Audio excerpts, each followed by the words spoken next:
นี่ครับวันนี้มารวยภาพมาตามในทางของอาจารย์ฝ่ายประธานนะครับในมือว่านเนาะเลข5น้อยเพิ่นเลขวิ่งเขาดีนะครับเขาหลายจุดเลยครับหลายตำแหน่งเนาะก็ถือว่า FC ขอมาช่วงงานน้ำกันเยอะนะครับเอามานี่ตามต่อครับสำหรับเลขอาจารย์ฝ่ายประธานไปรับชมกันเลยครับว่าอาจารย์มันจะให้ตัวใดสวัสดีครับอาจารย์ฝ่ายประธานครับครับสวัสดีครับหมอรวยมี5น้อยใช้ด้วนมาอาจารย์แมนฮานอยเมื่อวานนี่ถ้าผู้ใดหลุดเนาะก็3เด้งเนาะเมื่อวานเนาะครับแต่ว่าอาจารย์จับให้ผิดไปแต้มเดียวเมื่อวานนี่มันออก VIP 707เนาะเมื่อวานให้ไปที่780เนาะหลอด707 3ตัววันนี้เรียบร้อยนะอาจารย์เนาะชุดใดเนี่ยครับอาจารย์มีตัวใดเนี่ยอาจารย์ว่างให้30 03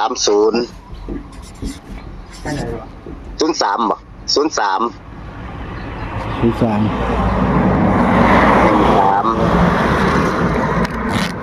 อาจารย์จดไว้ป่ะเนี่ยอาจารย์จดไว้แล้วแต่ว่าอาจารย์นั่นออกมาอยู่โกดังโอ้ก็เลยบ่ได้เนาะนะบ่ได้ถือไอ้นั่นมานำอาจารย์ก็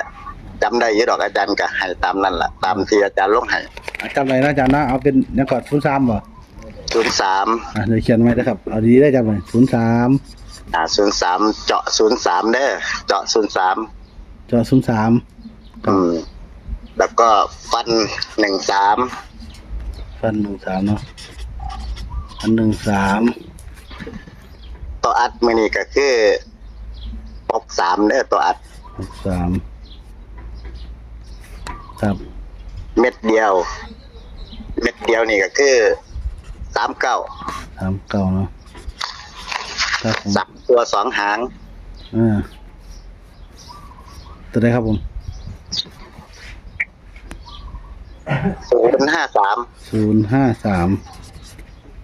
203วงกลม203นะครับแล้วก็วันนี้วิ่งรูด0กับ3รูด0กับ3อาจารย์เนาะครับอาจารย์เขียนไว้ผมหน่อยเนาะแม่นอาจารย์ส่งให้แล้วครับเดี๋ยวเบิ่งให้เดี๋ยวเอาประกอบอาจารย์ครับเอาโชว์ให้เพิ่นเบิ่งก็ได้แต่ว่ารูดไว้เด้อท่านใดบ่อยากพลาดรูดไว้ครับผมเริ่มใจอาจารย์จับให้4คู่เท่านั้น4คู่เท่านั้นเนาะนับจากอาจารย์นับจากพิเศษบ่แม่นนับจากพิเศษบางคนก็เรียนน้อยจิตได้เขาเจ้าก็ได้น้อยจิตอยู่เมื่อวานนี้บอกตรงๆนะ75ที่อาจารย์ให้เม็ดเดียวครับบางคนก็เรียนน้อยจิตบางคนก็เรียนน้อยกระชาติแล้วแต่ FC ทันทีมักชื่นชอบน้อยใดนะแต่ว่าอาจารย์เน้นที่น้อยพิเศษปกติ VIP เน้นสุดๆก็คือปกติกับ VIP แค่นั้นครับผมขอบคุณหลายๆนะครับอาจารย์เด้อนะครับจะแบ่งปันครับผมครับผมสวัสดีครับสวัสดีครับครับผม